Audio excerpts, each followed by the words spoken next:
We have to act now. If we wait any longer, we risk losing them all. I won't stand by while this happens. How many times do I have to say it? We need that equipment now. Stop yelling, this isn't helping anyone. The slap echoed through the hospital corridor like a gunshot. Dr. Maya Chen's head snapped to the side, her cheek burning under the fluorescent lights. Her husband, Dr. James Chen, stood over her, his hands still raised, his face twisted with rage. Behind him, his mother Claire smirked with satisfaction. Beside her, the new surgical nurse Rebecca wore a thin smile of triumph. 30 stunned medical staff members froze in the hallway, clipboards forgotten, mouths open in shock. James didn't know that every paycheck he earned, every surgical suite he worked in, every benefit his mother enjoyed, all of it traced back to one name, Maya's. While they mocked her as just a research doctor behind her back, Maya had been quietly running a medical empire worth billions. The hospital, the research facilities, the entire healthcare network, all secretly hers. He thought he was humiliating a powerless woman. He had no idea she was about to reveal the truth that would destroy everything he'd built. Dear viewers, if you're watching this story unfold, don't let Maya's truth get buried under their lies. Hit that subscribe button to stand with everyone who's ever been underestimated. Drop a comment below telling me where you're watching from, and let me know. Have you ever discovered someone wasn't who you thought they were?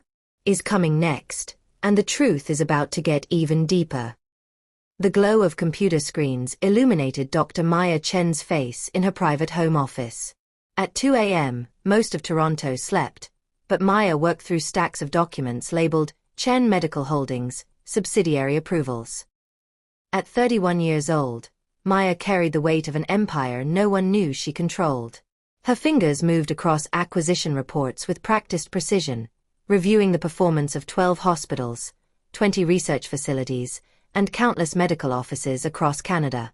Only one lamp lit her workspace. No luxury furniture, no obvious wealth, just a modest desk, medical journals on shelves, and a single framed photograph beside her keyboard. In that photo stood a distinguished man in a white coat, his hand resting proudly on young Maya's shoulder. Dr. Robert Chen. Pioneer surgeon. Medical innovator. Her father. He had died 7 years ago from complications during what should have been routine surgery, leaving Maya everything he'd built. Majority shares, controlling interest, and a sealed letter naming her not just as his heir, but as his chosen successor. Instead of stepping into the spotlight as head of a multi-billion-dollar medical empire, Maya chose something different. She chose the shadows. On paper, at Toronto General Hospital where her husband James worked, Maya was listed only as Dr. Maya Chen, Senior Research Physician, Infectious Diseases. Her name rarely appeared in administrative documents. Only the hospital board and a handful of senior executives knew the quiet research doctor was actually the majority owner of Chen Medical Holdings, and through it, the entire hospital network. She never wanted James to marry her for family money. She wanted genuine love. She wanted authentic connection. She wanted someone who would choose her without knowing the size of her inheritance. That's why she lived in a comfortable but modest townhouse instead of the penthouse she could easily afford. That's why she used only her research salary to pay their mortgage. That's why she never told anyone that the international investors everyone discussed weren't distant at all. They were her. Her father had prepared her for this decision long before he passed. A memory surfaced through the late-night silence. Maya at 17, sitting beside her father in this very room, watching him negotiate a hospital acquisition over speakerphone. The call ended, and he leaned back with a thoughtful expression. "If you ever lead people, Maya," he said softly, "lead from the shadows first. Watch how they act when they think you're nobody. That's when you see their true character." Back then, she didn't fully understand. But after her father's sudden death during surgery, a preventable error by an arrogant surgeon who dismissed the concerns of junior staff, those words became her philosophy. Staying anonymous wasn't about fear. It was about protection, clarity, truth. And yet, as she reviewed automated HR notifications forwarded to her confidential email, part of the oversight rights that came with her ownership position. She felt something shift in her chest. The air seemed to tighten. Her email pinged. She clicked without looking away from the spreadsheet. New hires approved, Toronto General Hospital. Position, Medical Records Administrator, Claire Chen. Position, Surgical Nurse, ICU. Rebecca Cole, interview pending. Maya froze. Her heartbeat filled the room. Claire Chen. Her husband James's mother. 63 years old. Sharp-tongued, sharper judgments. A woman who had once looked Maya in the eye at their first meeting and said, "My son could have married a real surgeon." A slow, cold breath escaped Maya's lips as another memory rose. Standing in James's childhood home in Vancouver, nervous but hopeful, Maya had brought Claire a small gift, imported tea her father used to love. Claire never even opened it. She simply glanced at the elegant box and said, "A girl with no real accomplishments shouldn't aim so high." That moment had stung deeply, but Maya had smiled politely. She'd always believed people revealed their true selves without force. Now Claire Chen, who for years acted as though Maya was beneath her son, was stepping into a hospital controlled silently and completely by the daughter-in-law she'd underestimated. Why now? Maya wondered. Was Claire looking for income after retirement? Or had James suggested it? Maya leaned back slowly, her mind analyzing. Chen Medical Holdings was structured to hide the parent company's owner behind layers of legal entities. To the public, each hospital appeared independent.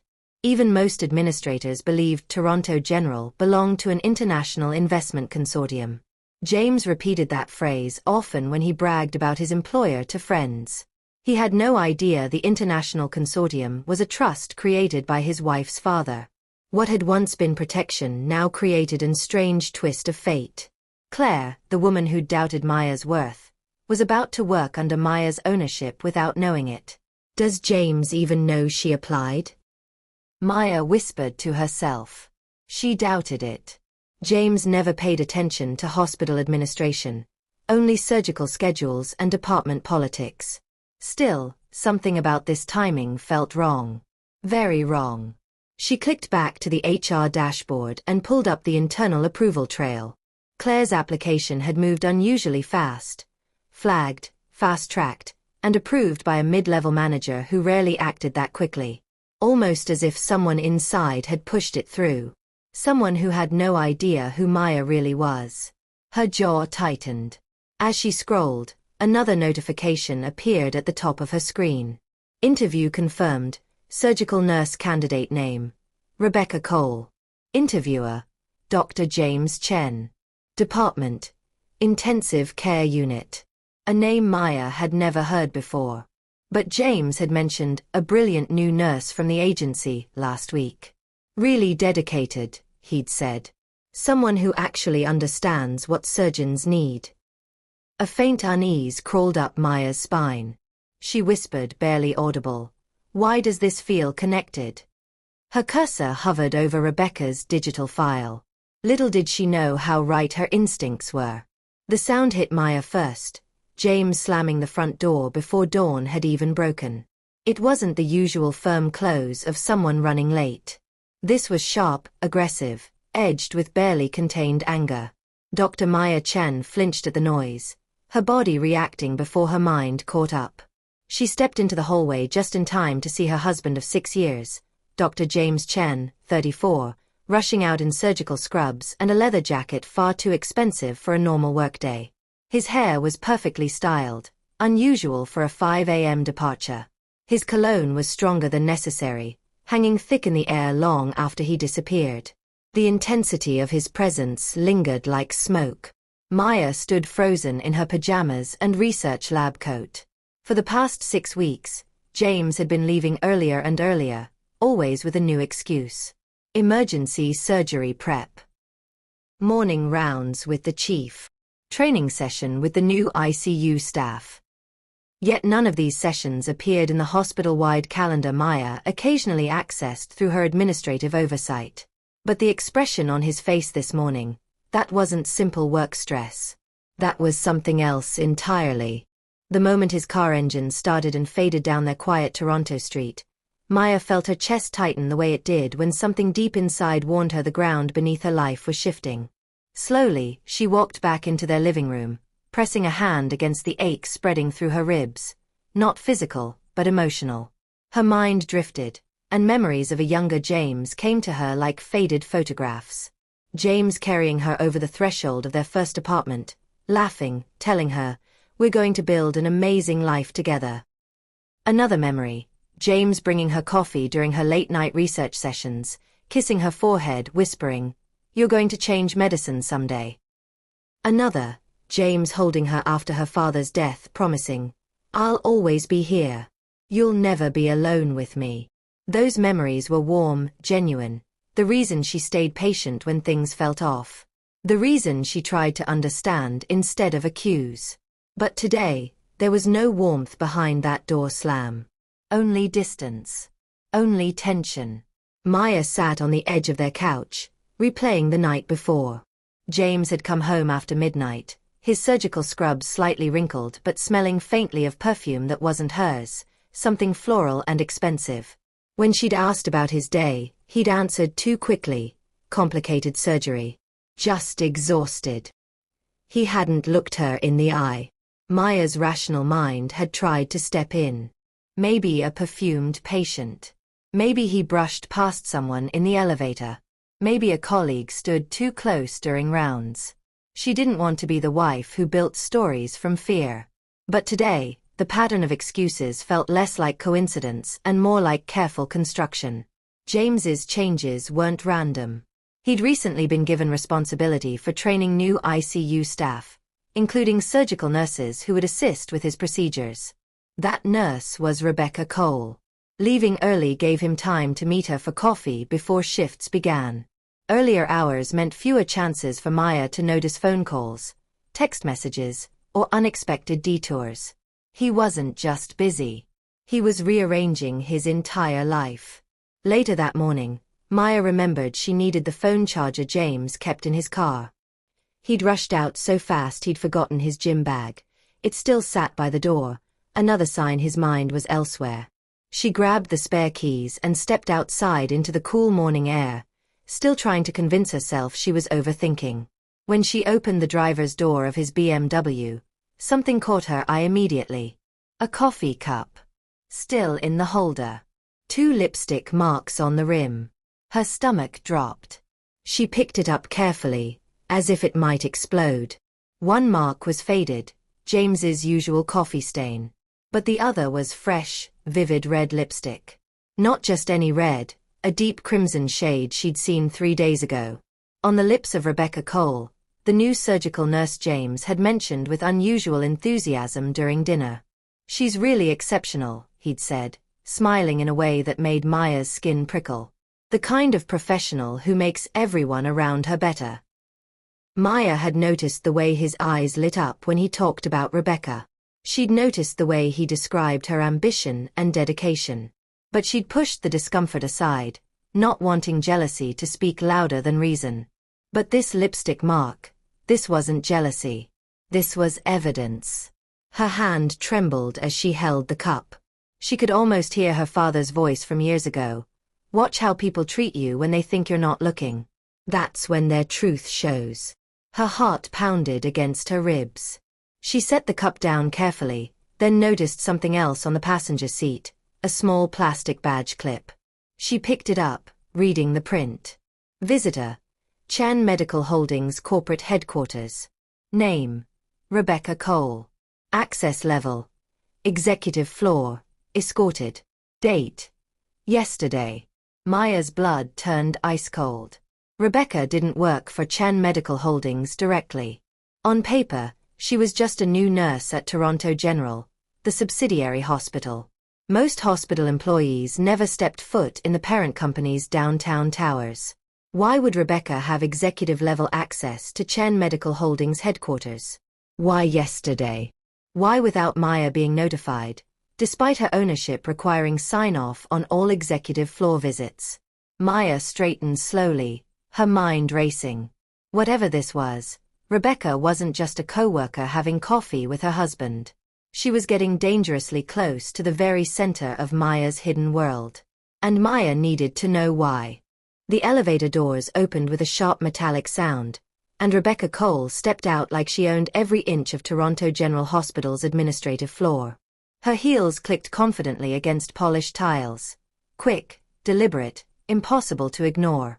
The same deep crimson lipstick Maya had seen on the coffee cup that morning painted Rebecca's smile as she walked with a practiced sway, a tablet hugged against her chest. The atmosphere shifted the moment she entered. Staff members whispered quietly. Some admired her confidence. Others exchanged knowing glances, sensing trouble but saying nothing aloud. Rebecca was 28, newly hired as an ICU surgical nurse, a position that technically placed her far below attending physicians and definitely below senior research doctors like Maya.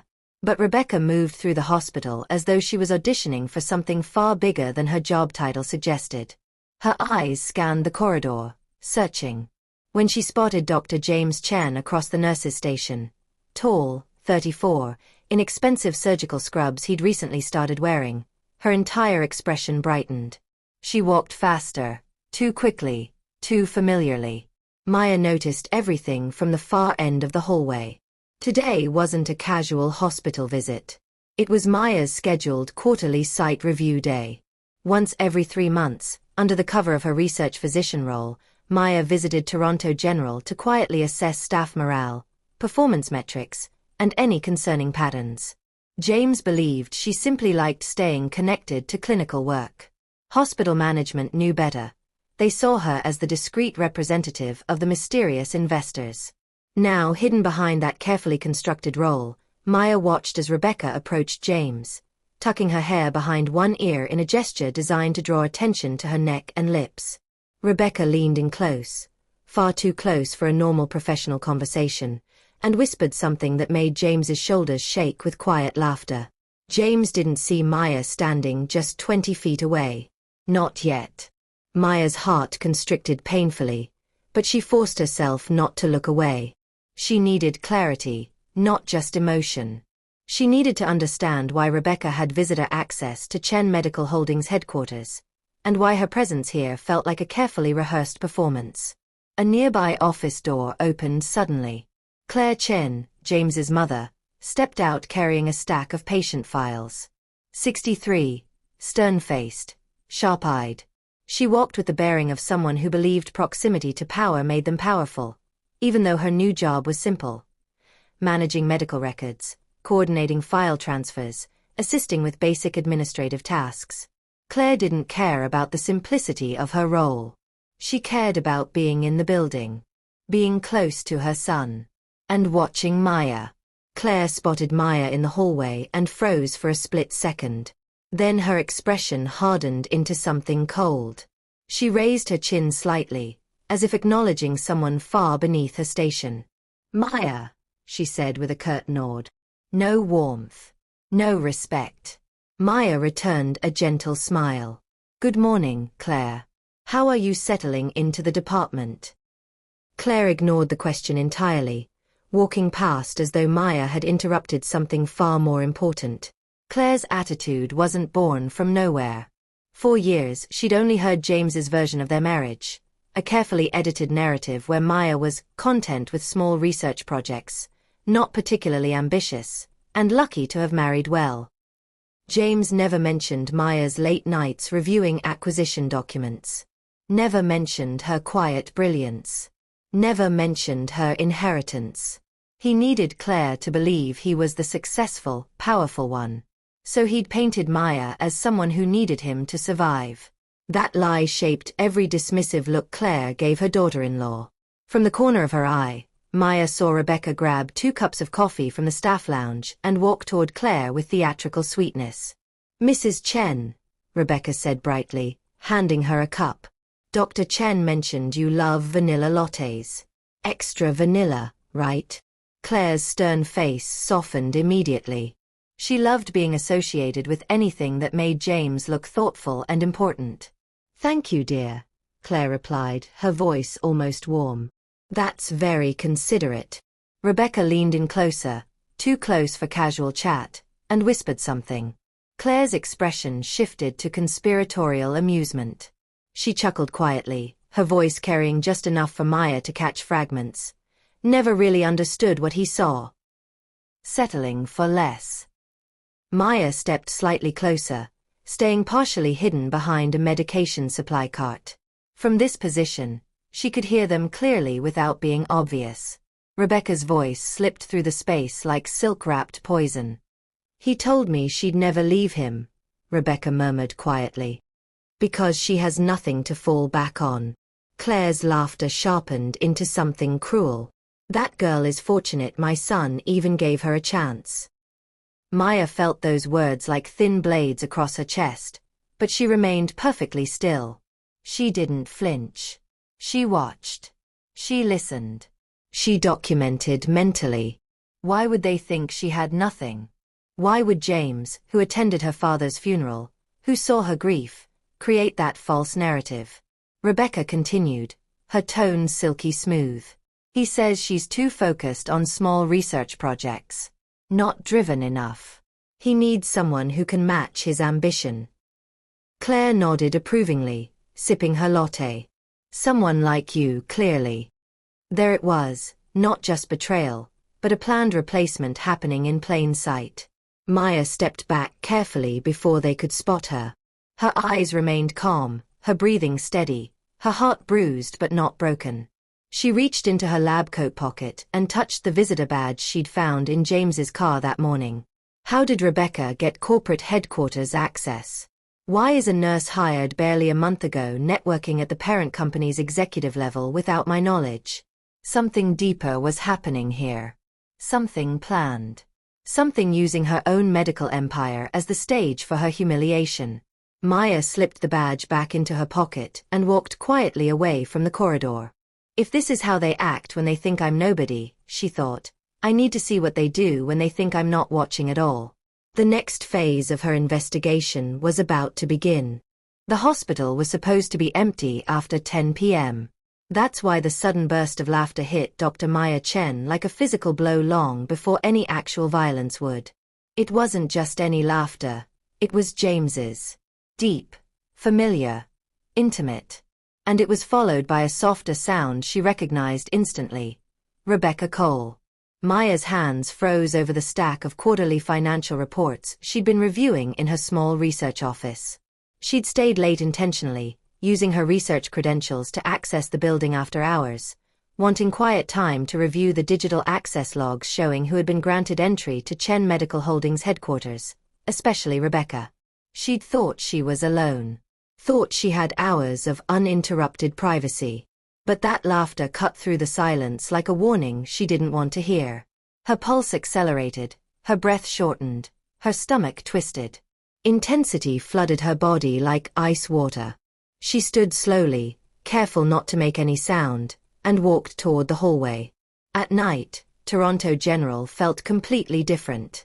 Long shadows stretched across empty corridors. Dim emergency lighting cast everything in eerie blue-white glow. The low hum of ventilation systems made every small noise echo. The laughter grew louder as she moved closer. She followed it to a glass door leading to one of the private consultation rooms, spaces normally used for sensitive patient discussions or difficult family meetings. According to the small plaque beside the door, for quality assurance and security purposes, this room is under audio and video surveillance. A fact most staff ignored or forgot. The door wasn't fully closed. Through the narrow gap, Maya saw movement that made her heart drop before her mind could form coherent thoughts. James. Rebecca. Together. Dr. James Chen, her husband of 6 years, the man who once whispered that he despised dishonesty, had his hand resting intimately on Rebecca's waist. Rebecca leaned into him, smiling up at him like he belonged to her, not to the woman standing frozen and trembling in the darkened hallway. The sight hit Maya with such devastating force she had to grip the doorframe to stay upright. She didn't push the door open. Didn't storm inside. Didn't announce her presence. She watched, silent and shaking, her entire world fracturing. Her mind yanked her backward into memory, a younger James on their wedding night, holding both her hands and saying with absolute conviction, "I hate cheaters, Maya. I'll never be like my father. I swear on everything. She had believed him completely, built their entire life on that promise. Now those words felt like poison in her veins. Rebecca's voice drifted through the gap, cold and impatient despite the intimate setting. When are you finally going to divorce her? Rebecca said bluntly. She's basically nobody. You keep saying you'll handle it. Maya's knees nearly buckled. She pressed a hand over her mouth to trap the sound inside, panic surging like freezing water, but she forced herself to stay still and keep listening. Then James spoke, and his words destroyed whatever remained of her heart. Soon, he said casually. I just need to make sure she signs the townhouse over to my name first. Silence crashed over Maya like a physical weight. Her husband wasn't just cheating. Wasn't just lying. He was actively planning to strip her of the one asset he thought she owned before discarding her completely. The townhouse she'd purchased using only her research salary. Money she'd earned without touching her vast inheritance because she wanted their life together to feel authentic, not bought. James didn't know about her full inheritance, about Chen Medical Holdings, about the empire she controlled. All he saw was the townhouse. He believed it was the only thing of value she truly possessed. He wanted financial security in case his surgical career plateaued. Rebecca wanted the lifestyle without the years it would take to build it herself. The plan was brutally simple in their minds. Convince Maya, the soft, naive, dependent wife, to sign paperwork for refinancing or joint ownership transfer, then leave her with absolutely nothing. Inside the room, Rebecca giggled softly, the sound making Maya's skin crawl. You're dragging this out forever, Rebecca complained. She's weak. Just push harder. I will, James muttered. She trusts me completely. She won't see it coming at all. Maya felt the entire world tilt sideways, her heartbeat pounding so loudly in her ears she thought they might hear it through the door. She wanted to scream, to kick the door open, to throw their lies and betrayal back at them with all the fury burning in her chest. But another voice cut through the chaos. Her father's voice, quiet and steady from years ago. When someone shows you their cruelty, don't rush to fight them with raw emotion. Fight them with documented truth. She wiped the tears blurring her vision with the back of her hand, her body trembling but her mind suddenly crystallizing into sharp focus. The small security camera in the corner of the consultation room blinked with a steady red light, recording, listening, preserving everything. She stepped back into the shadows, forcing herself not to make a single sound even as her heart shattered into pieces. She couldn't stay another second in this hallway, breathing the same air as their betrayal. Maya turned and moved quickly down the corridor, her steps controlled despite the chaos inside her. At the exit door, she paused, her hand trembling violently on the handle. If this is the truth, she whispered to herself, tomorrow won't be the same. Nothing will ever be the same. She pushed the door open and stepped into the cold November night, her heart completely shattered but her mind awakening in a way it never had before. As she walked to her car in the nearly empty parking garage, she didn't look up at the security camera mounted above the exit door. Still recording. Still storing. Still building the evidence that would matter very soon. Much sooner than James and Rebecca could ever imagine. The next morning would bring consequences neither of them was prepared to face. Chaos exploded before Dr. Maya Chan even stepped fully onto Toronto General Hospital's administrative floor the next morning. A loud crash echoed through the hallway, papers flying, a chair skidding violently across polished tiles, voices rising with razor-sharp edges. Staff members froze in place, staring toward the glass-walled conference room as though a hurricane had formed inside it. At the center stood Dr. James Chen, 34, absolutely furious. His shoulders were rigid, eyes wild with barely contained rage. He shoved a folder onto the floor with such force that several nurses jumped. The veins in his neck stood out prominently against his flushed skin.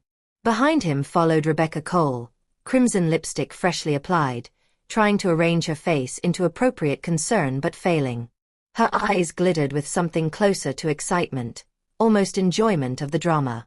Behind Rebecca came Claire Chen, James's mother, her mouth pulled into a tight line of disapproval, clutching her handbag like the entire world had personally wronged her son. The atmosphere around them felt genuinely dangerous. Hospital employees stood motionless. Some whispered urgently to each other. Others stepped back instinctively, creating distance between themselves and James's obvious rage. Maya stepped out of the elevator at precisely the worst possible moment. Intensity slammed into her like a physical wall. She saw James's red, furious face. She saw Rebecca's barely concealed satisfaction. She saw Claire's poisonous glare. She saw dozens of employees watching, some horrified, others morbidly entertained. And she saw the entire storm barreling straight toward her. A young resident near her whispered urgently, "He's completely lost control." Maya swallowed hard, steadying her breath and her resolve. She'd barely slept after the previous night's discovery. In the early morning hours, she'd called Daniel Kim, her father's longtime attorney and the only person outside the board who knew her true identity. She'd quietly arranged to retrieve all security footage and begun reviewing her legal options. James didn't know any of that. All he knew was that his carefully constructed world had started pressing in on him from all sides. Earlier that morning, he'd been called into an unexpected private meeting with hospital administration. Someone had anonymously flagged, concerning behavior and possible workplace misconduct.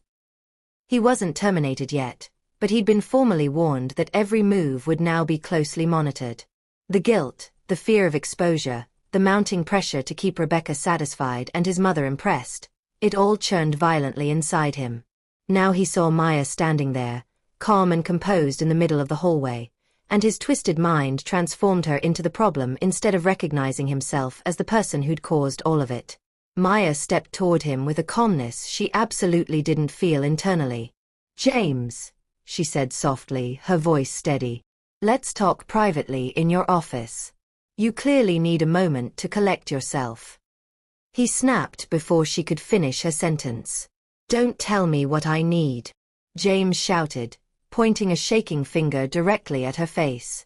His voice boomed so loudly that employees throughout the corridor visibly flinched. Maya stopped, genuinely stunned by the intensity blazing in his eyes. She raised her hands slightly, palms open in a universal gesture of peace and de-escalation. "I'm just asking you to take a breath," she said quietly. "You're obviously upset, and this public setting isn't." He cut her off even louder than before. "You don't get to talk to me like that. Not here. Not in front of everyone." James's outburst wasn't truly about Maya's words.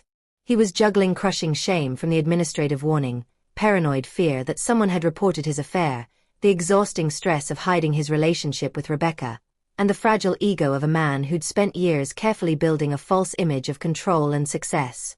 To keep that image alive, he needed Maya to look small and powerless. He needed to demonstrate to everyone watching that he was the one in charge. Maya tried once more, her voice even gentler. "James, please. Let's just step inside and..." His anger detonated completely. James took 2 long, aggressive strides toward her. Too fast. Too close. Too threatening. He towered over her, chest heaving, eyes dark with something far beyond professional frustration. "Stop telling me what to do," he hissed venomously. "You don't get to embarrass me like this." His hand rose suddenly. The entire world seemed to slow down. Sound faded into muffled distance. Faces around them blurred. Even the constant hum of the hospital's air conditioning disappeared into terrible silence. And then he slapped her across the face. The sound cracked through the hallway like a gunshot. Sharp, brutal, final. Maya's head jerked violently from the impact. Her hair whipped across her face. Her cheek burned instantly, searing heat spreading under her skin. The hospital corridor froze completely. Someone gasped audibly. A male nurse dropped the entire stack of charts he'd been carrying. Another staff member covered her mouth in shock. Even the elevator behind Maya dinged open and immediately closed again without anyone stepping inside. Nobody wanted to enter this nightmare scene. Rebecca Blake wore a small, satisfied smirk, proud and resentful simultaneously. Claire Carson's lips twisted into something resembling a sneer, as if Maya had somehow invited this violence, as if public humiliation was exactly what she deserved. Maya didn't fall, didn't scream, didn't even raise her hand to touch her burning cheek. She lifted her head slowly, deliberately, letting everyone present see the vivid red mark rapidly forming on her face. Letting the crushing silence do what no argument ever could. Her eyes met James's directly. For a split second, something flickered there in his expression. Shock, possibly even fear. He knew there were security cameras. He knew dozens of people were watching. He knew this wasn't just a private loss of control. But his pride immediately stomped that flicker of awareness out. "You don't speak to me like that," he growled again, quieter now but infinitely more venomous. "Not here. Not in public. Not ever." Maya's voice came out soft but carried clearly through the dead silence. "I understand now," she whispered. Just a breath, a realization, a goodbye she didn't say aloud. "This is who you've really become." The words landed heavier than the physical slap. James blinked, suddenly uncertain. Rebecca stiffened noticeably. Claire frowned, confused by Maya's unexpected calm. Employees stared in stunned silence, waiting for Maya to collapse, to yell, to run away crying. She did none of those things. Instead, she turned away with controlled, deliberate movements and walked steadily toward the women's restroom, her heels clicking against the floor with perfect rhythm even though her hands were visibly shaking. As she pushed the door open, one thought cut through her pain like a surgical blade. If he can do this in public with witnesses watching, what else was he willing to do when no one was looking? Dr. Maya Chen burst through the bathroom door with the force of someone trying desperately not to collapse completely. The heavy door slammed behind her, the sound echoing sharply against cold tile walls. She stumbled forward and gripped the sink with both hands, her breath coming in ragged gasps, her heart pounding so violently she thought it might tear through her chest. Her cheek was still burning from James's slap. Hot, throbbing, pulsing with pain. Her reflection stared back at her, wide, terrified eyes and trembling lips. The face of a woman caught between complete breakdown and sudden awakening. Intensity filled every inch of the sterile bathroom. She pushed herself into the furthest stall, locked it quickly, and pressed her back against the cold metal door. Her breath hitched uncontrollably. A small sob escaped before she could stop it. Not loud, not dramatic. Just raw, broken sound. She covered her mouth with both hands, forcing the next sob back down into her chest. Tears spilled anyway, hot against her palms. She sank slowly onto the closed toilet seat, knees weak, head dropping forward. Alone. Humiliated. Wounded. The burn on her cheek was nothing compared to the fire spreading through her chest, consuming everything she thought she knew about her life. She had been slapped, not in private, not in a moment he might regret, but deliberately in front of his mother, his mistress, and an entire floor of hospital employees. A public declaration of complete disrespect. Her thoughts crashed violently into each other. James was cheating. James was lying. James was planning to steal their home. And now James was willing to physically hurt her in front of witnesses. The betrayal wasn't just emotional anymore. It was violent, strategic, escalating dangerously. Her mind replayed last night in the consultation room, the moment that had split her world completely open. She could still hear Rebecca's cold voice. "When are you going to divorce her? She's nobody." And James's casual response. "Soon. I just need to make sure she signs the townhouse over first." Her chest tightened so painfully it hurt to breathe. It wasn't a misunderstanding. Wasn't a moment of weakness. It was a calculated plan to destroy her. Maya hadn't come to the bathroom because she was weak. She needed privacy. She needed control. She needed somewhere safe to break before she could rebuild herself into something stronger. If she confronted him now, bleeding emotion, trembling, crying, he would twist everything. He'd call her hysterical. He'd paint himself as the victim of an unstable wife. She absolutely refused to give him that narrative. Her body trembled harder. Tears fell faster, landing silently on her clenched hands. But she kept her sobs small, contained, refusing to let the world outside hear her crumble. Slowly, a different memory surfaced through the panic, cutting through the chaos like a lifeline, her father's voice. She was 12, sitting on their porch steps, crying after classmates had mocked her for being too quiet, too serious, too weird. Dr. Robert Chen had knelt in front of her, gently wiped her tears, and said with absolute conviction, "When people are cruel, Maya, don't waste your strength trying to scream them into kindness. Use your strength to protect yourself with truth." Another flash of memory, him in his office, teaching her to read complex medical contracts. Another memory, him reminding her, "You'll be powerful one day, Maya. Not because you shout, but because you see clearly when others are blinded by emotion." The tears gradually slowed. Her breathing steadied. Her fingers stopped their violent shaking. Silence filled the bathroom stall, not heavy and suffocating, but somehow grounding. Maya wiped her face carefully with her sleeve, drying her cheeks with deliberate movements. She lifted her head slowly. The pain in her chest didn't vanish, but it found edges, shape, purpose, direction. She placed her palm gently against her burning cheek, studying the sting not just as hurt, but as evidence. Her father's voice echoed again, clearer now than it had been in years. "Fight with documented truth." A quiet shift settled deep into her bones. Not loud, not explosive, but utterly unshakable. Her face hardened, not with rage or revenge, but with crystalline purpose. She unlocked the stall and walked to the sink. She washed her hands methodically, splashed cool water over her face, and studied the red mark on her cheek in the mirror, seeing it now as both wound and witness to what had happened. Then she reached into her lab coat pocket and pulled out her phone. Her fingers were perfectly steady now. She opened her messages and scrolled to a contact saved under a simple name, Daniel K. There had been a time months ago when she'd called Daniel Kim, her father's former attorney and the only person outside the board who knew her true identity, and asked a question she never thought she'd actually need answered. "What if someday I have to protect myself from my own husband?" Daniel had responded calmly, professionally, but with genuine concern beneath the legal language. He'd suggested establishing a contingency plan, quiet monitoring of financial movements, keeping secure copies of sensitive communications, confirming that security footage was properly backed up and accessible. "If you ever need to trigger everything at once," he told her, "send me just one specific message.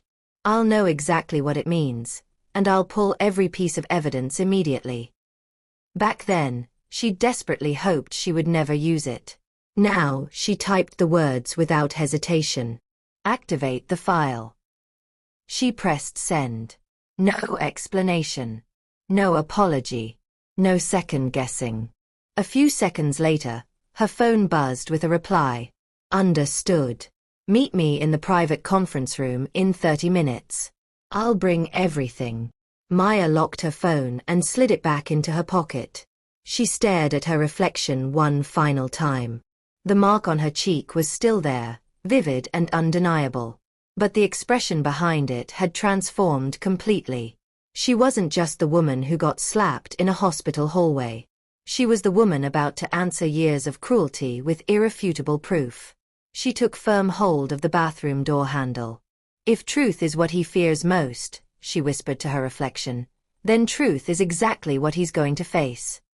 She stepped out into the hallway. Employees were still whispering about the slap, some glancing away guiltily when they saw her emerge.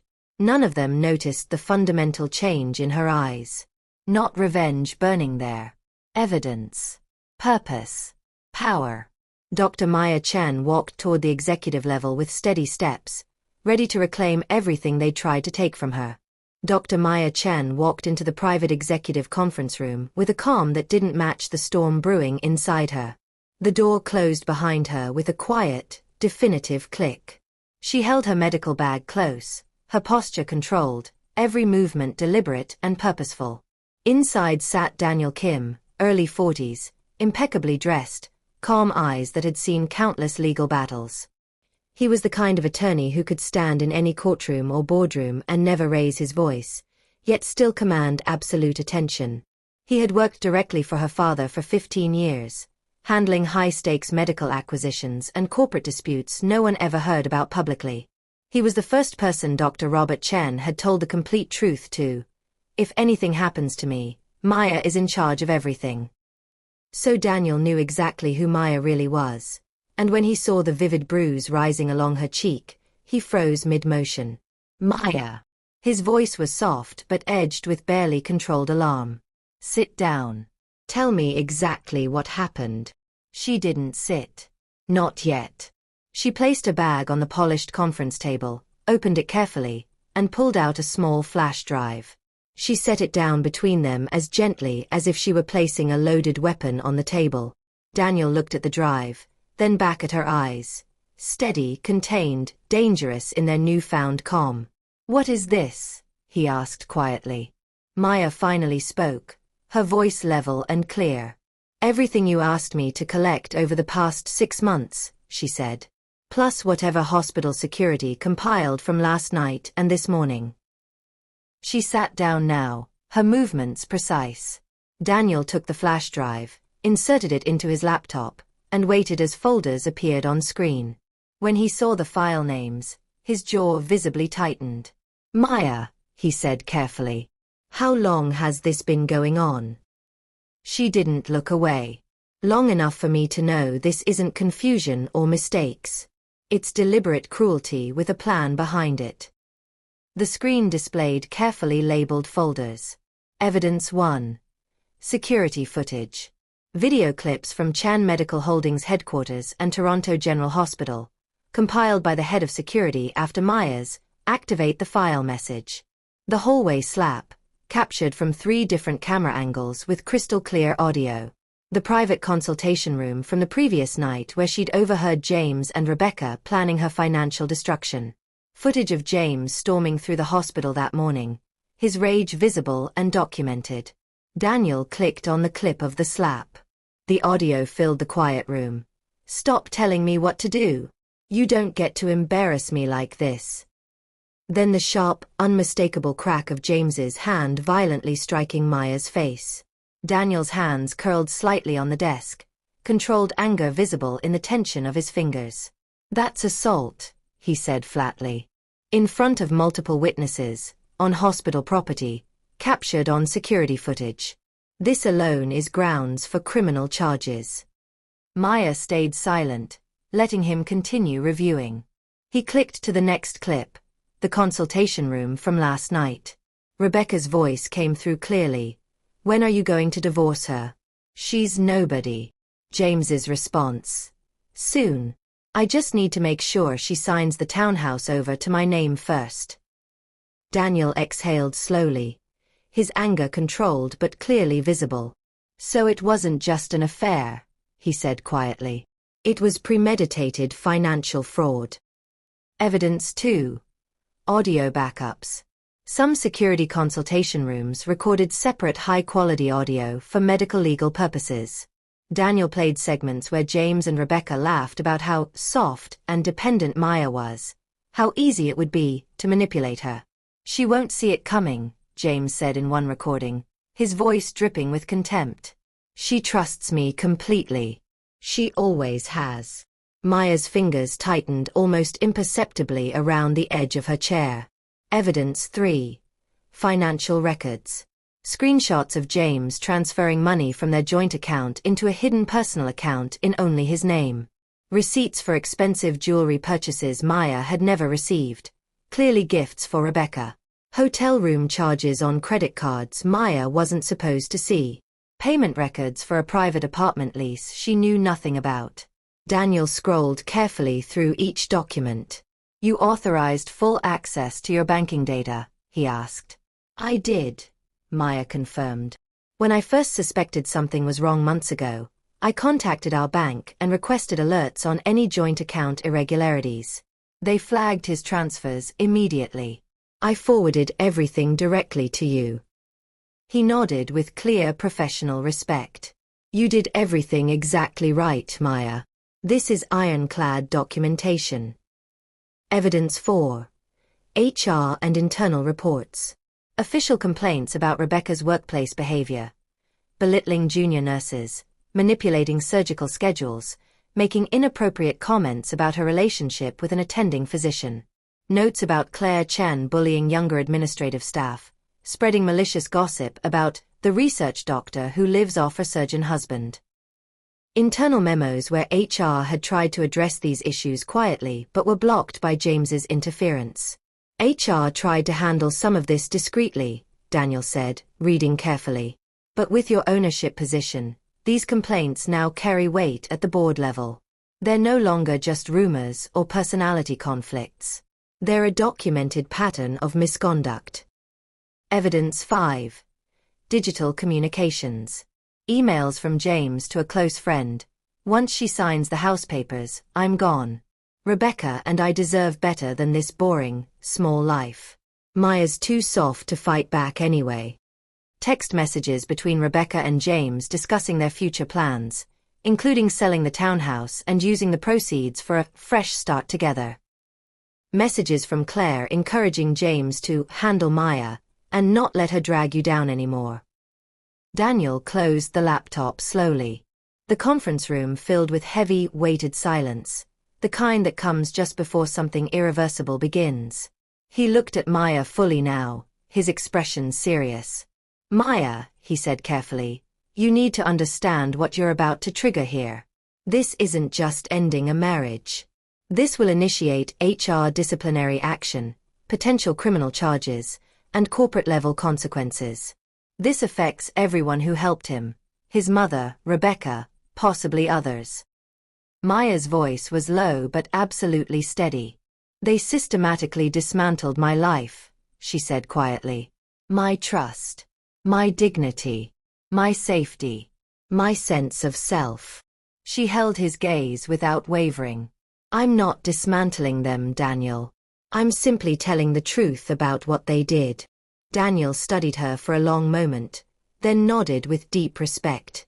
Then we proceed in strategic steps, he said. First, I present this evidence to the hospital board as both legal counsel and representative of the majority shareholder, you. Second, HR uses this documentation to justify immediate terminations. Third, we file for divorce and a restraining order. The assault gives us extremely strong legal grounds. He slid a set of documents toward her across the polished table. These forms begin that process officially. Once you sign, there's no going back. Everything becomes formal and legal. Maya reached for the pen without hesitation. Before she touched it, her phone suddenly buzzed on the table. A message from a number she recognized as belonging to the head of hospital security. Be aware, Dr. Chen is demanding answers and access to security footage. He knows someone is helping you build a case. He's becoming increasingly unstable. Maya's hand paused over the pen. Daniel frowned, reading the message over her shoulder. What is it? She showed him the screen. He knows, she said softly. And he's not going to accept this quietly. Daniel's jaw tightened with concern. Then we move up the entire timeline immediately. He placed the pen firmly in her hand, his voice resolute. Sign now, Maya. Let the truth start working in your favor before he can interfere further. She pressed the pen to paper and signed her name with steady, determined strokes. The wheels of justice had officially begun to turn. The hospital boardroom door slammed open so violently it bounced off the wall stopper. Dr. James Chan stormed in like a man ready for war. Everyone seated around the long, polished conference table jumped. Papers rustled. A glass of water rattled against the table. Even the overhead lighting seemed too bright under the intensity of his fury. He scanned the room, chest heaving, eyes wild. Rebecca Cole sat near the end of the table, legs crossed, trying to appear concerned though her eyes glittered with hungry curiosity for drama she didn't fully understand yet. Claire Chen sat stiffly in a chair along the wall, clutching her handbag tightly, absolutely convinced this emergency meeting was about punishing Maya for making her son look bad. James slammed his palm onto the conference table. Where is she? He snarled. Where's Maya? And why am I being dragged into a meeting I didn't authorize? Before anyone could respond, the opposite door opened smoothly. Daniel Kim walked in with measured, confident steps, carrying a thick leather folder and a slim laptop bag. His calm presence seemed to absorb some of the chaos James had brought into the room. James stared at him with open disgust and suspicion. Why is her lawyer here? He demanded. This is an internal hospital matter. Daniel took a seat near the head of the table with deliberate calm. This is both a hospital matter and a legal one, he said evenly. Which is why I'm here as legal counsel for Chen Medical Holdings and for its majority shareholder. Claire frowned deeply, confused. Shareholder? Over my son? That makes no sense. Daniel looked at her directly. Over all of you, actually. The air in the room grew noticeably tighter. Then the hospital board members entered, 5 senior executives, faces serious, eyes sharp and professional. They nodded respectfully to Daniel and took their seats around the table. Not one of them acknowledged James, Rebecca, or Claire. James's face flushed dark red. What the hell is going on here? No one answered him until the main door opened one final time. Dr. Maya Chen walked in. No trembling. No tears. No visible anger. Her cheek still showed the faint yellowing trace of yesterday's bruise from his slap, but her eyes were completely different now. Cool, focused, awake, powerful. The board members nodded to her with clear respect. James stood abruptly, his chair scraping loudly. Why is she here? She has no authority in this room. Daniel answered calmly. Because she called this meeting. Shock rippled visibly around the room. Rebecca blinked rapidly. She what? Why would she have that authority? She's just a research doctor.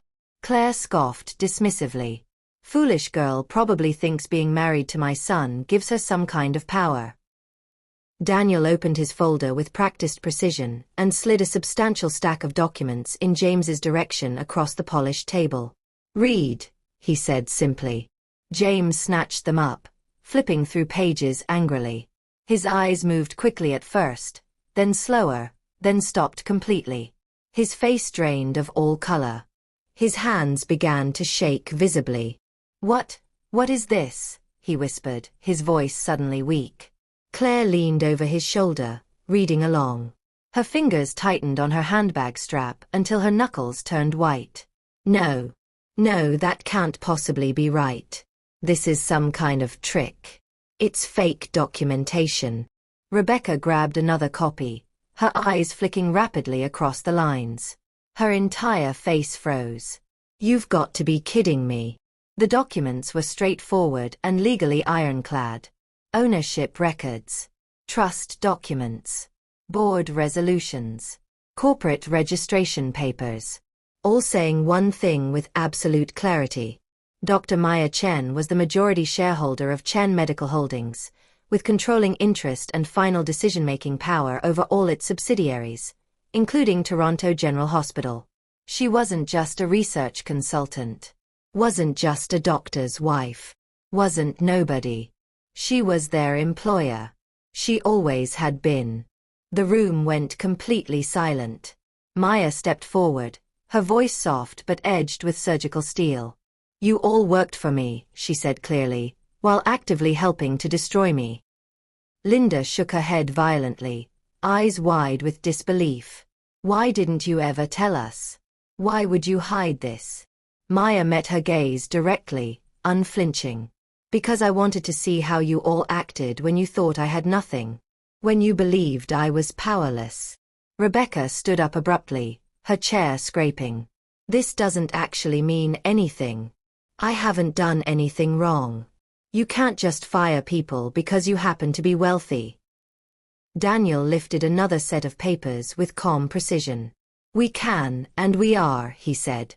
HR investigations backed by your own emails, text messages, and recorded behavior. 6 separate formal complaints. Clear evidence of harassment and unethical workplace conduct. He slid the file toward her. Rebecca's hands shook violently as she skimmed through the documentation. Claire tried to stand next, immediately defensive. I was only protecting my son. I didn't do anything wrong. Daniel placed another document in front of her. Workplace bullying, he stated factually. Multiple documented witnesses. Intimidation of junior staff. Disruptive gossip campaigns.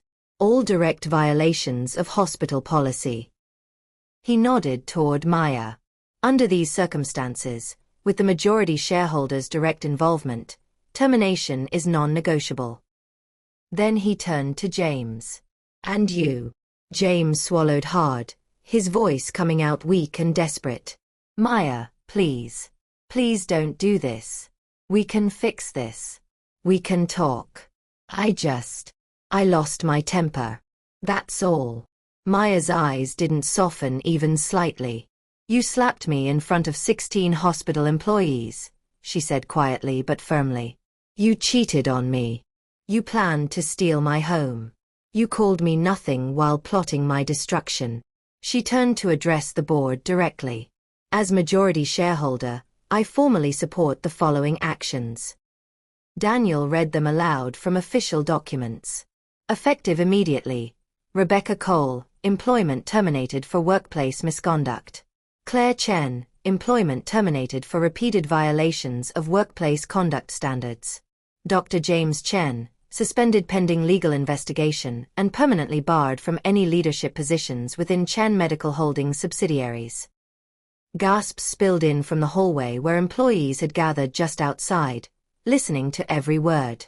James sank into his chair, shoulders collapsing inward. Emma. Maya. I'm begging you. Please don't end my entire career. She didn't look at him. Instead, she reached into her bag and pulled out a sealed envelope. She slid it across the table toward him. He opened it with trembling hands. Divorce papers. Her voice didn't rise. Didn't tremble. Remained perfectly controlled. This, Maya said, is just the legal side of the truth. She turned and walked toward the door, her phone buzzing in her hand. She glanced down at a message from Daniel's paralegal, time-stamped just minutes ago. Court accepted urgent filings. Restraining order hearing moved up.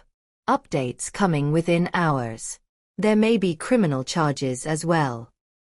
Her eyes narrowed slightly as she absorbed the information. There might be more consequences coming than even she had anticipated.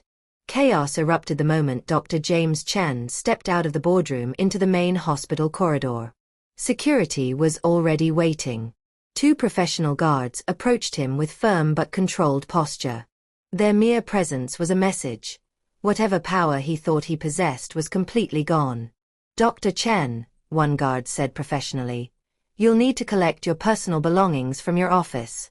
Your badge access has been suspended effective immediately. James's face twisted with humiliation and anger.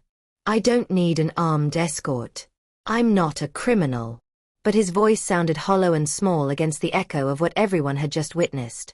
The slap captured on camera, the trembling bruise on Maya's face, the footage already reviewed by the board and forwarded to authorities.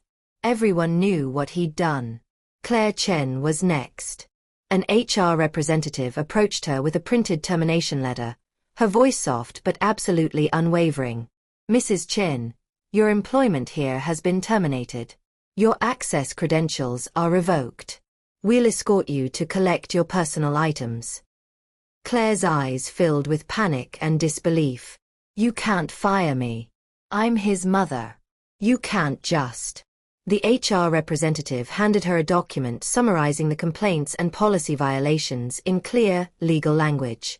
Claire's hand shook violently as she read. Her voice cracked. She did this. That ungrateful girl orchestrated all of this. But no one responded. No one agreed. Hospital employees watched quietly from doorways and corridors. Some looked away uncomfortably. Others stood still, absorbing the consequences of behavior they'd once thought was untouchable because of James's position. Rebecca Cole stormed out of the boardroom next, her mascara slightly smudged, her expression a volatile mix of fury and complete disbelief. "This is absolutely insane," she hissed to no one in particular. "I didn't do anything that doesn't happen in every single hospital." No one agreed with her out loud. She hurried to catch up with James, grabbing his arm desperately. "James, baby, listen. We can fix this. You can talk to her privately. Tell her you were just stressed from work. She still loves you deep down, right? We can." James jerked his arm away violently. "They fired me, Rebecca," he shouted, his voice echoing down the hallway. "They fired my mother. You said she was nothing. You said this would be easy." Rebecca's face hardened in an instant. The desperation vanished completely, replaced by cold calculation. "Don't blame me because you were stupid enough to get caught on camera," she said quietly, her voice like ice. "You're the one who hit her in front of witnesses." He stared at her, genuinely stunned by her sudden betrayal. "You said you were with me," he whispered. "You said we were building a future together." She smoothed her hair and shrugged dismissively. "I'm with whoever isn't completely ruined, James. And that's definitely not you anymore." Just like that, she turned and walked toward the elevator without looking back. It was the last time he would see her in that building. Over the following several weeks, James's life unraveled with terrifying speed. First, Toronto General made his termination official and permanent. The internal story, assault, misconduct, ethical breaches, moved quietly but efficiently through the medical community's network. Officially, no one was supposed to discuss it publicly. Unofficially, hospital administrators and medical recruiters talked constantly. Potential employers stopped returning his calls. LinkedIn messages went unread. HR departments at other hospitals flagged his name in their systems with bright red warnings. His hidden bank account, the one he'd been secretly filling with money transferred from the joint account, was discovered and fully catalogued in the divorce filings. Legal fees began piling up rapidly. His mother, who had once praised him constantly as her successful surgeon's son, now called only to cry or assign blame. "You lost us everything," she said more than once, her voice bitter and broken. Sarah didn't answer any of his desperate messages. He saw her tagged in a social media photo several weeks later, at an upscale medical conference, standing beside a senior hospital executive from a different city. She looked perfectly fine. Better than fine, actually. Life had moved on completely without him. Sleep deserted James entirely. His reflection in the mirror grew increasingly hollow. Dark circles, unshaven jaw, eyes that flinched at every unexpected sound. He began to understand, finally, what Maya had meant when she'd said he'd chosen to break himself the moment he chose to break her. One evening, unable to bear the suffocating silence of his temporary basement apartment, he found himself standing outside the townhouse he'd once tried to steal. Maya's home. The place they'd shared for 6 years. The porch light was on. The small garden she'd tended in quiet moments looked peaceful and well-maintained. He stood there for a long time before he finally knocked. When the door opened, Maya didn't look surprised. She had expected something like this eventually. She didn't speak first. "Maya." James's voice cracked immediately. Please just talk to me for a minute." She said nothing, simply observing him. He took a shaky step closer. "I'm begging you. I'm nothing without you. I have nothing." Her eyes softened slightly, not with love or forgiveness, but with genuine grief for the man he used to be years ago. "You proved that," she said quietly, "when you built your entire identity on using and diminishing me." He visibly flinched. "I was stupid. I was angry all the time. I was trying to feel important and powerful. Sarah. Rebecca. She made me feel like I mattered. I don't even know who I am anymore without all of that." Maya held his gaze steadily. "James," she said quietly but firmly, "you had every possible chance to choose who you wanted to be. You deliberately chose this path." He reached out desperately, hands shaking as if to touch her arm in supplication. She stepped back, maintaining clear distance. "Please," he whispered, tears now visible on his face. "I'll apologize publicly to everyone. I'll tell them it was all a terrible mistake. I'll do anything. I'll—" "No," she said, her voice soft but absolutely final. "You weren't confused, James. You weren't making mistakes. You were deliberately cruel. You planned methodically to break me. You don't get to ask me to save you from the natural consequences of your own choices." His knees seemed to wobble. A tear slipped down his unshaven face. "Don't leave me like this. Please." Maya took a slow, measured breath and very gently closed the door. Through the narrowing gap, she said only 2 words. "Get help." The door clicked shut with finality. Complete silence. Her phone vibrated in her pocket. A message from Daniel. Hearing moved to tomorrow morning. He's becoming increasingly unstable. Be very careful. She looked at the closed door one last time, then turned away. The moment Dr. Maya Chan stepped into the hospital atrium the next morning, she felt it, a fundamental shift in the atmosphere. Security guards stood strategically near the main entrance, not visibly tense but clearly alert and prepared. Hospital employees clustered in small groups throughout the open space, whispering urgently, phones glowing as notifications pinged across the entire network. On the large digital screens in the main lobby, the hospital's standard blue and white template now framed an official statement from Chen Medical Holdings. Leadership Conduct Review. Outcome Summary. Termination of Dr. James Chen for workplace misconduct and physical assault. Termination of employees Claire Chan and Rebecca Cole for policy violations and workplace harassment. Commitment to a safer, more respectful environment under direct oversight of majority shareholder Dr. Maya Chen. The world inside Toronto General Hospital hadn't just shifted, it had completely reset. On a bench in the middle of the atrium sat Claire Chen. Her back was hunched, her usually immaculate hair disheveled, her eyes swollen and red from hours of crying. She clutched her handbag as if squeezing it tightly could somehow squeeze reality back into the shape she wanted. "No," she sobbed openly. "This can't be happening. My son was supposed to be in charge someday. He promised he'd take care of us. He promised." 2 younger employees hovered nearby, genuinely torn between basic human sympathy and the vivid memory of years of her cutting remarks and cruel gossip. They didn't know what to say, so they said nothing. Not far away, leaning against a support column, stood Rebecca Cole. She was reading an email on her phone, her lips pressed into a thin, angry line. Effective immediately. Breach of conduct. Prohibited from entering hospital property. Security has been notified. Humiliation burned visibly in her cheeks. She glanced around desperately for someone, anyone, who might look at her with sympathy or support. But people deliberately turned away. A few whispered. One nurse actually smirked slightly. Justice hung thick in the air, uncomfortable for some, but undeniable. "This wasn't supposed to happen," Rebecca muttered bitterly.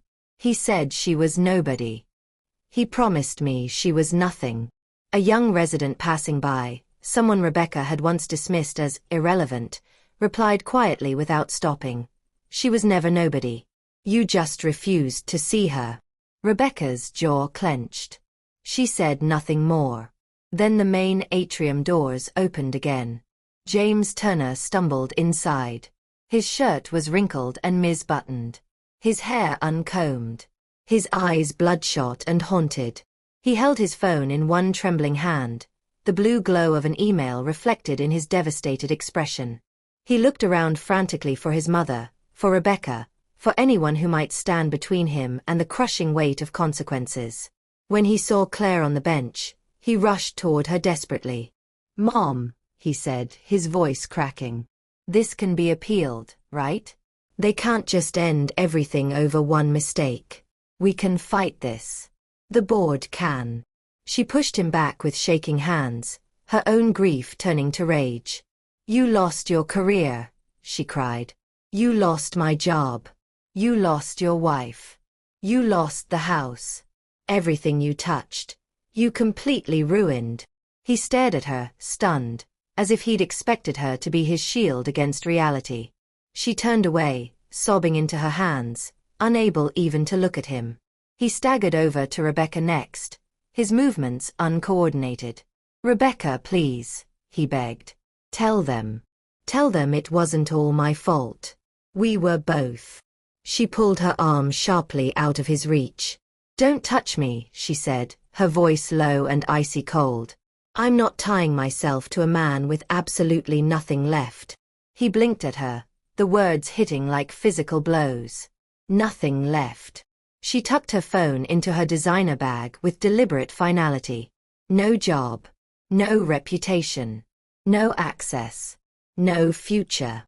She looked him up and down with open disgust. "What exactly do you think you still are?" She walked out of the atrium without another glance, her heels clicking away into silence. Mark watched her disappear. The last bit of strength left his legs completely. He dropped his phone. It clattered loudly on the polished floor. He sank slowly to his knees right there in the middle of the hospital atrium, hands covering his face as sobs tore violently out of him. Raw, ugly, impossible to control. Hospital employees didn't move. Some watched uncomfortably. Some turned away. Some remembered times he'd laughed at them, spoken down to them, dismissed their concerns, and felt the strange, uncomfortable mixture of discomfort and justice. Claire cried on her bench, broken and alone. Rebecca disappeared into whatever new life she could construct. James shattered completely in front of everyone. And then the atrium grew quiet because everyone felt her presence before they fully saw her. Dr. Maya Chen walked in through the main entrance. Not with swagger. Not with arrogance or triumph. With calm. Her hair fell smoothly over her shoulders. Her white medical coat was crisp and professional. Her steps were measured and confident. There was no need for raised voices or dramatic gestures. Power didn't roar around her. It simply settled, quiet, undeniable, absolute. Hospital employees parted instinctively, creating a clear path through the crowded atrium. Some nodded to her with newfound respect. Others lowered their eyes, genuinely ashamed they'd once believed the story that she was nothing, that she was just a dependent wife playing at research. She passed Claire first. The older woman reached out weakly from her bench. "Maya, please. Please help my son. He has nothing left now." Maya stopped, her voice gentle but completely unyielding. "I tried to help him for 6 years, Claire," she said quietly. "He didn't want help. He wanted control and power. There's a difference." Claire's tears flowed harder, but Maya moved on. She approached James last. He lifted his head slowly from his hands, eyes red and swollen, cheeks wet with tears and shame. "Maya," he whispered hoarsely. "Please say something. Anything. I have nothing without you." She looked at him with a mixture of deep sadness and crystal clarity. "You became nothing," she said softly but firmly, "the exact moment you decided my pain was acceptable as long as you got what you wanted." He sobbed harder, his whole body shaking. "I'm sorry. I'm so sorry. I don't know who I am now. I don't know what to do." Maya held his gaze for one more moment. "That's something you'll have to learn without me," she replied quietly. She stepped back. At that exact moment, her phone buzzed in her hand. A message from Daniel. "Court order just signed. Divorce officially granted. Townhouse confirmed in your name alone. Restraining order approved and active. Come upstairs when you're ready. There's one more thing." Her eyes closed briefly as she absorbed the finality of it all. This was it. Not revenge. Closure. Justice. Truth. As she walked toward the elevator, her thoughts unfolded like a quiet internal narration, words she wished every underestimated person could somehow hear. Power was never what I lacked. It was what I refused to use until they left me absolutely no other choice. She stepped into the elevator. Before the doors slid closed, she glanced back one final time at what remained of her old life. Her ex-husband on his knees, broken and alone. Her former mother-in-law collapsed and grieving. Her ex-rival fled and gone. Hospital employees watching, learning, understanding. She whispered, not to them, but to herself and to anyone listening in their own difficult lives. Some people break you just to prove you're weak. What you do next decides who you really are. The elevator doors slid shut with a soft, final chime. As the elevator rose smoothly toward the executive level, her phone buzzed again. Another message from Daniel. I also have news about your father's final directive. The one he sealed before he died. It changes more than just your marriage. You need to see this. Maya looked at the screen, a small surprised breath leaving her chest. Whatever lay ahead in that top-floor office wasn't about James, Claire, or Rebecca anymore. It was about who she would choose to become next. About the legacy her father had truly left her. About the empire she would build from the ashes of betrayal.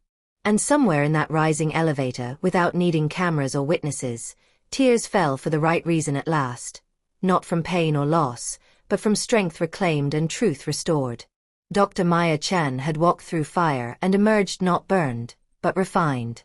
The real story was just beginning. Maya's journey from betrayal to justice is complete, but her story is far from over. If this story moved you, subscribe and hit that notification bell for more powerful stories of people who refuse to stay broken. Comment below and tell me, what's the most important lesson you took from Maya's story? Share this video with someone who needs to hear that their worth isn't defined by how others treat them. Thank you for watching, and remember, the truth always prevails when you have the courage to speak it.